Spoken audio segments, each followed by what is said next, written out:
खाना खजाना के दर्शकों को संजीव कपूर का होली के अवसर पर प्यार भरा नमस्कार।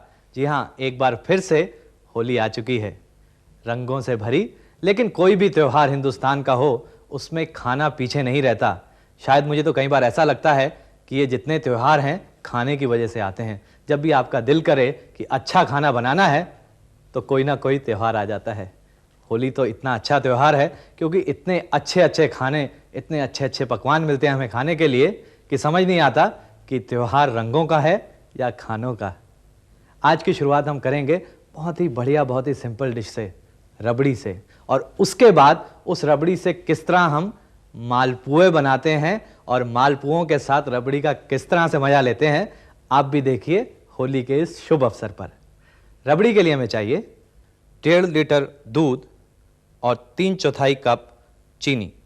रबड़ी के लिए पहले सबसे अच्छा जो दूध, अच्छे का मतलब ये होता है कि जिसके अंदर फैट कंटेंट काफ़ी हाई हो, भैंस का दूध लें। क्योंकि रबड़ी में हमारा सिर्फ काम इतना ही है कि हमने दूध को उबालते रहना है धीमी आंच पर, उसको रिड्यूस करना है और उसके बाद हमने चीनी डालनी है। रबड़ी में कोई स्किल ज़्यादा नहीं है, सिर्फ पेशेंस की ज़रूरत है। यानी आपने दूध चढ़ाया, आप उसके बाद कुछ काम कर नहीं सकते हैं, क्योंकि रबड़ी बनाते समय आप उसको हिलाते रहें धीरे धीरे। इसका मतलब है आपको स्किल से ज़्यादा धैर्य की ज़रूरत है। एक बर्तन के अंदर, जिसका पैंदा थोड़ा मोटा होना चाहिए, उसके अंदर दूध ले लें, खालिस दूध, और उसके बाद उसको पहले उबाला आने दें। एक बार जब उबाला आ जाएगा इसके अंदर, तो उसके बाद इसको सिर्फ धीमी आंच पे पकते रहना है। रबड़ी कई तरीके से बनाई जाती है। कई बार तो रबड़ी बहुत छिछली मतलब जो ज़्यादा गहरी नहीं होती। ये वर्ड मैंने बनारस में सीखा था। पहले कुछ दिन तो मैं समझता नहीं कि ये छिछली का मतलब क्या होता है, लेकिन बाद में पता चला कि जो फैली हुई चीज़ होती है उसको छिछली कहा जाता है। उसके अंदर लोग दूध डालते हैं और धीमी आंच पे उसको पकाते हैं, और उसके बाद उसके ऊपर से मलाई थोड़ी थोड़ी ऊपर निकालते जाते हैं एक पतले सीख से। लेकिन यहाँ पे जो हम रबड़ी बता रहे हैं उसमें आपने दूध को चलाते रहना है, क्योंकि हम इसमें मलाई वाली रबड़ी नहीं बना रहे हैं। इसको एकदम साथ में, जितना फैट है इसके साथ में मिलता रहेगा।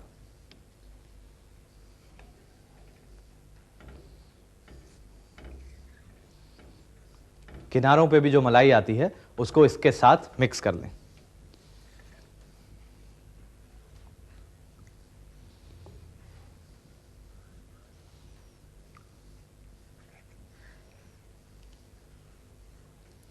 जब भी आप दूध को उबालें तो बर्तन में नीचे थोड़ा सा पानी डाल लें और उसके बाद दूध डालें, क्योंकि दूध नीचे लग सकता है, इसलिए वो पानी उसको बचाएगा।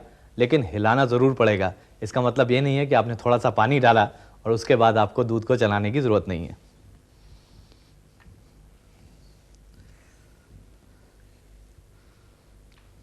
इसी दूध की रबड़ी से हम मालपुए भी बनाएंगे।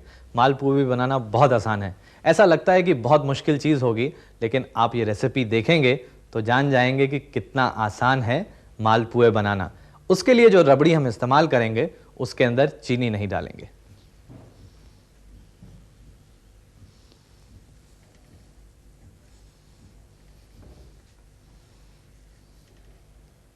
कुछ लोग रबड़ी को गाढ़ा करते हैं कॉर्नफ्लावर, अरारोट डाल के, लेकिन यदि अच्छी रबड़ी खानी है तो धैर्य के साथ, पेशेंस के साथ चला चलाकर, प्यार से चला चलाकर रिड्यूस करें, ताकि आपको उसमें थिकनिंग की ज़रूरत ना पड़े।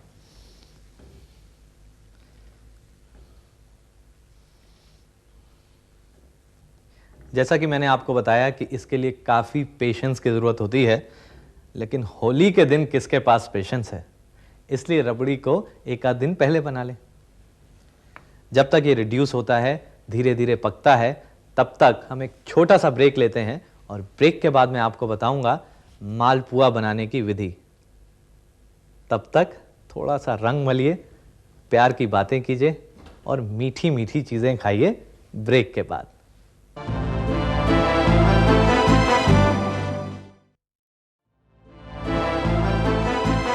मालपुआ एक ऐसी चीज़ है जो बहुत पुरानी है। आप देखें तो इसका विवरण बहुत पुरानी पुरानी किताबों में भी मिलता है, क्योंकि इसके अंदर जो इंग्रेडिएंट्स हैं वो भी बहुत पुराने हैं। कोई ऐसी नई चीज़ नहीं है जो आज के ज़माने में पाई जाती हो और पुराने ज़माने में नहीं। बहुत ही सिंपल इंग्रेडिएंट्स हैं। इसके अंदर मैदा इस्तेमाल किया जाता है। पहले इसमें घर का पिसा हुआ आटा इस्तेमाल होता था। आज की दुनिया रिफाइंड हो गई है, इसीलिए जो उसमें आटे की जगह मैदे का प्रचलन आजकल ज़्यादा है। इसमें हमें चाहिए 1 कप मैदा, 1 बड़ा चम्मच दही, 1 बड़ा चम्मच रबड़ी, थोड़ा सा इलायची पाउडर और 1 कप चीनी की चाशनी। मालपुए के लिए सबसे पहले मैदा, उसमें थोड़ा सा इलायची पाउडर, इसमें दही और रबड़ी जो हमने बनाई है वो इसके अंदर डालेंगे।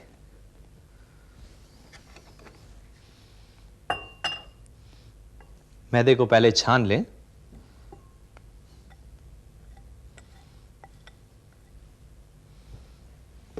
और इसके अंदर डालें पिसी हुई छोटी इलायची और इसके अंदर डालिए ये रबड़ी जिसमें अभी चीनी नहीं डली हुई है।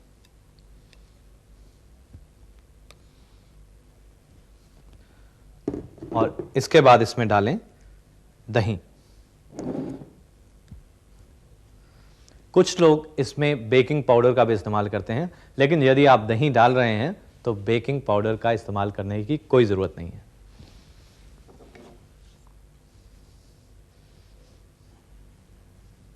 इसके बाद इन सब चीज़ों को अच्छी तरह से मिक्स कर लें।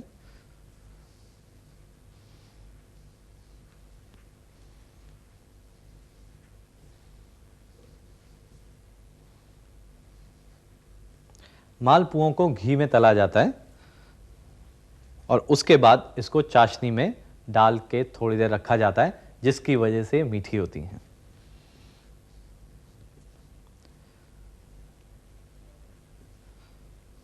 जब ये चीज़ें इसमें अच्छी तरह से मिल जाएं, तो इसके अंदर पानी डालें।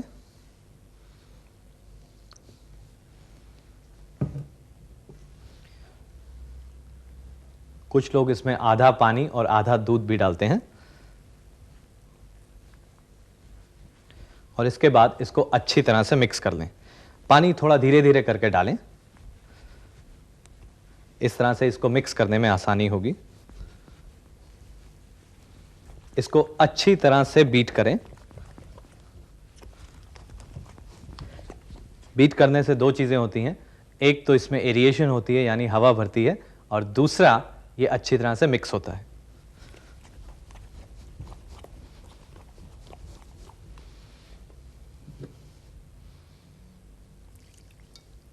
इसमें पानी डाल के इसको पोरिंग कंसिस्टेंसी का बना लें।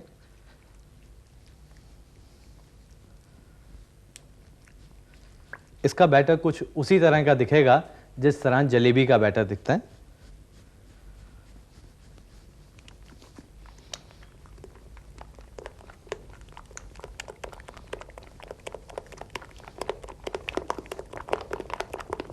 इसके बाद एक बर्तन में थोड़ा घी ले लें। इसमें जो घी की मात्रा है वो ज़्यादा नहीं होनी चाहिए, लेकिन फिर भी जो उसका तला है वो पूरा का पूरा तेल से या घी से कवर होना चाहिए। और अब हम चाशनी चढ़ा देते हैं जिसमें इन मालपुओं को डुबोया जाएगा। चाशनी के लिए चीनी में पानी मिला लें। इसके लिए हमें 1 तार की चाशनी चाहिए।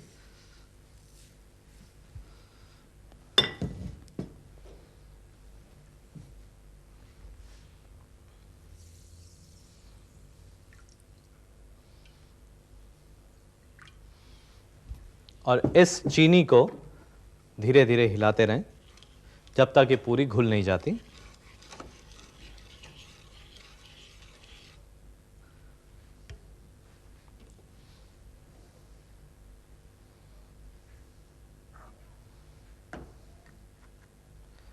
और तब तक हम ये जो हमने बैटर तैयार किया है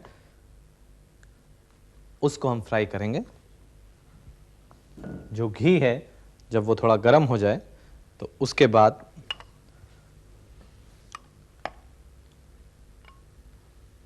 ये बैटर को हम डालेंगे।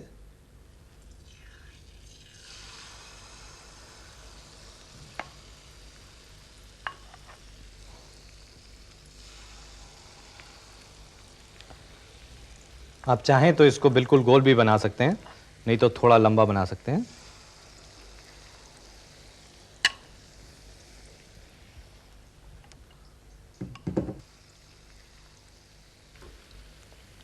इसको धीमी आंच पे पकाना है, इसलिए मैंने इसको ताव से थोड़ा नीचे कर दिया है क्योंकि इस वक्त घी थोड़ा ज़्यादा गर्म है।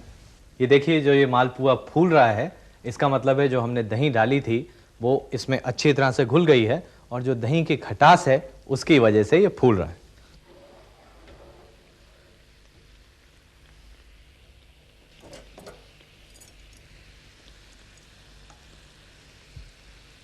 इसको पलट लें।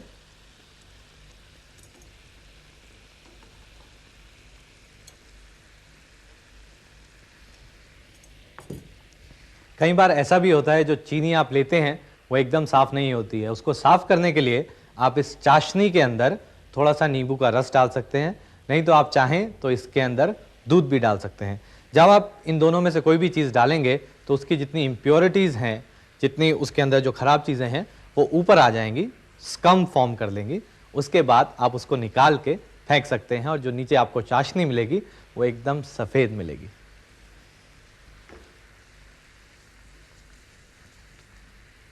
अब चाहें तो इस चाशनी के अंदर थोड़ा सा रंग दे सकते हैं, लेकिन मैं पर्सनली रंग पसंद नहीं करता हूं, आर्टिफिशियल कलर्स। चाहें तो इसके अंदर केसर ज़रूर दे सकते हैं।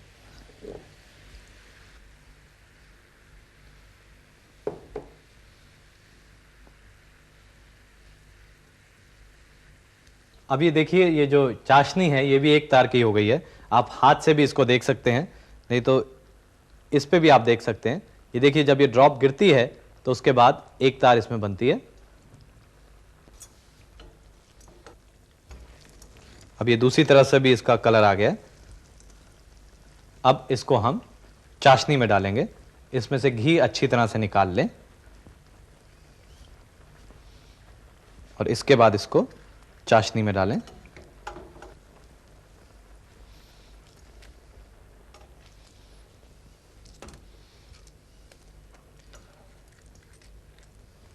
इसको अच्छी तरह से चाशनी में डूबने दें और ये जो चाशनी होनी चाहिए थोड़ी सी गर्म होनी चाहिए।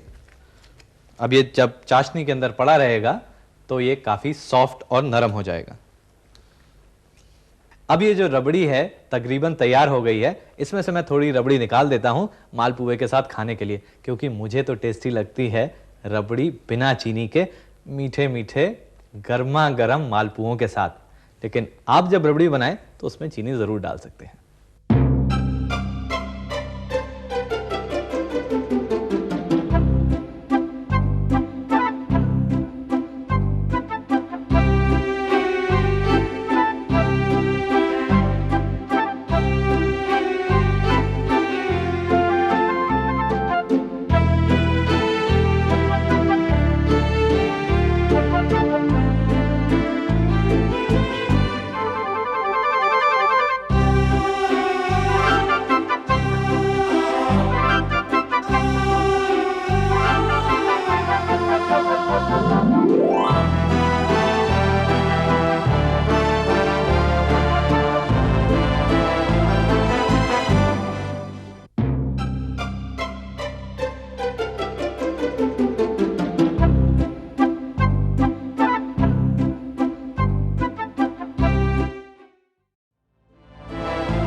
होली के दिन मिठाइयाँ तो आप खाते ही हैं, कुछ लोग भांग के पकौड़े भी खाते हैं।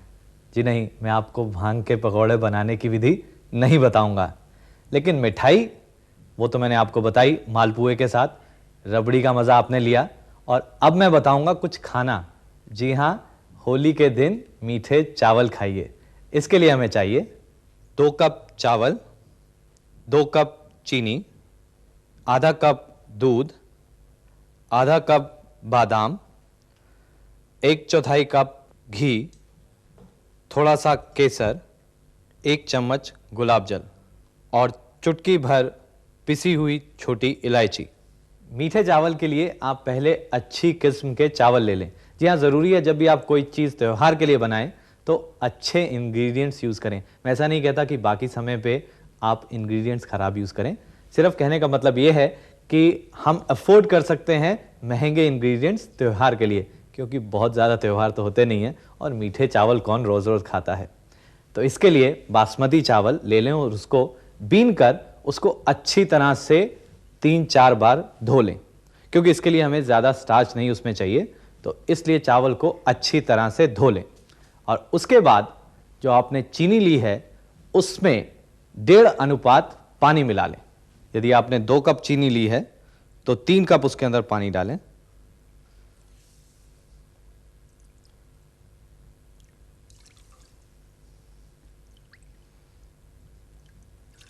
इस पानी और चीनी को अच्छी तरह से घोलकर गर्म कर लें।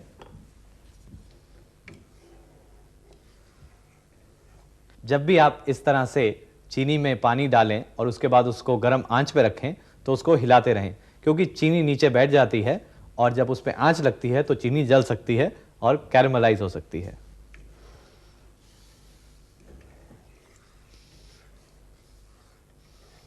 कुछ लोग मीठे चावल गुड़ से भी बनाते हैं। आप चीनी की जगह गुड़ का भी इस्तेमाल कर सकते हैं।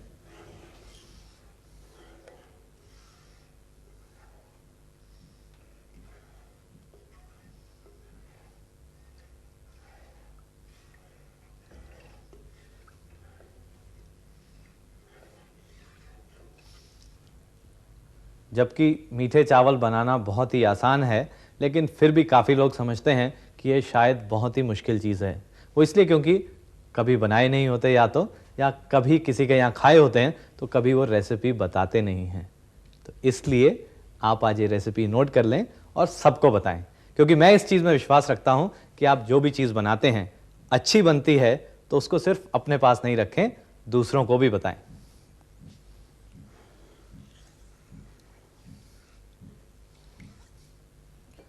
थोड़ा सा गर्म दूध ले लें और उसके अंदर केसर को भिगो लें।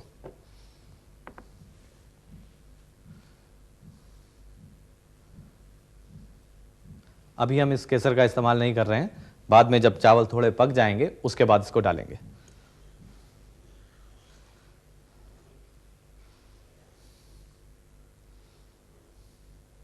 अब ये जो चाशनी है ये घुल गई है। अब इसके अंदर हम भीगे हुए चावल डालेंगे।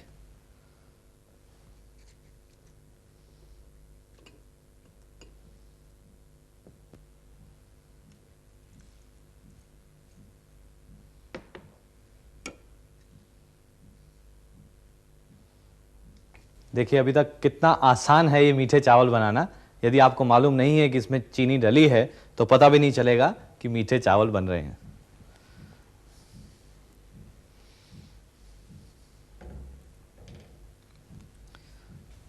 अब इस चावल को इस पानी के अंदर पकने दें।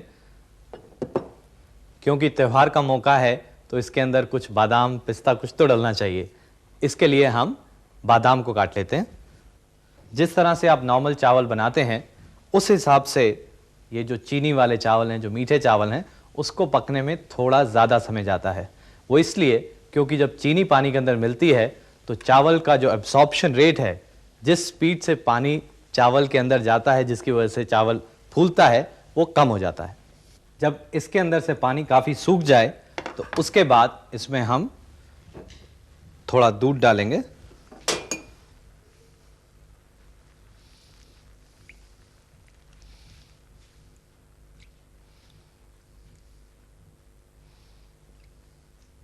और साथ में डालेंगे दूध में घुली हुई केसर।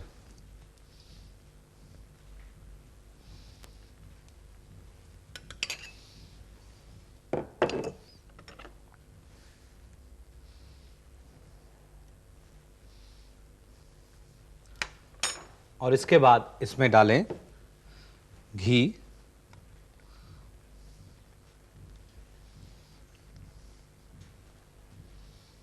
ये घी की मात्रा आपके ऊपर निर्भर करती है कि आप कितना इसमें डालना चाहते हैं। और उसके बाद एक बार फिर हल्के हाथ से इसको हिला लें।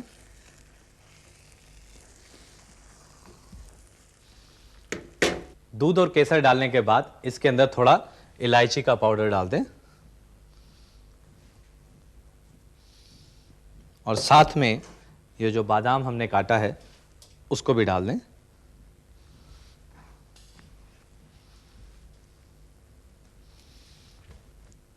इसको हल्के हाथ से मिक्स कर लें।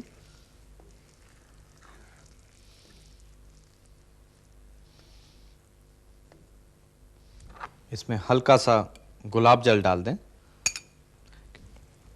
और उसके बाद इसको हम दम पे पकाएंगे। इसके ऊपर ढक्कन रख दें, लेकिन इसको डायरेक्ट आंच नहीं लगनी चाहिए, इसलिए इसके नीचे हम तवा रख देते हैं। तवा रखना इसलिए जरूरी है क्योंकि इसमें अगर डायरेक्ट आंच लगेगी तो जो नीचे के चावल हैं उसमें काफी ज्यादा चीनी है, तो वो जल सकता है। अब इसके बाद इसको करीब 10 मिनट तक धीमी आंच पे पकने दें, क्योंकि जो चावल है अभी वो पका नहीं है, चावल पकना चाहिए। ये जो आप देखेंगे चावल, मीठे चावल हैं, इसके अंदर काफ़ी ज़्यादा चीनी होती है, तो ऐसा नहीं है कि ये पुलाव की तरह एक एक दाना खिलेगा, थोड़ा सा ये स्टिकी रहता है। यदि आप इसको पुलाव की तरह एकदम दाना खिला हुआ चाहते हैं तो उसके लिए आप पहले बॉइल्ड राइस ले लें जो करीब 3/4 डन हो, और उसके अंदर गाढ़ी चाशनी मिलाएं और उसको इसी तरह से दम पे पकाएं। उस तरह के जो रिजल्ट हैं उसमें आपको दाना खिला हुआ मिलेगा, लेकिन जो टेस्ट इसके अंदर आएगा वो उसमें नहीं।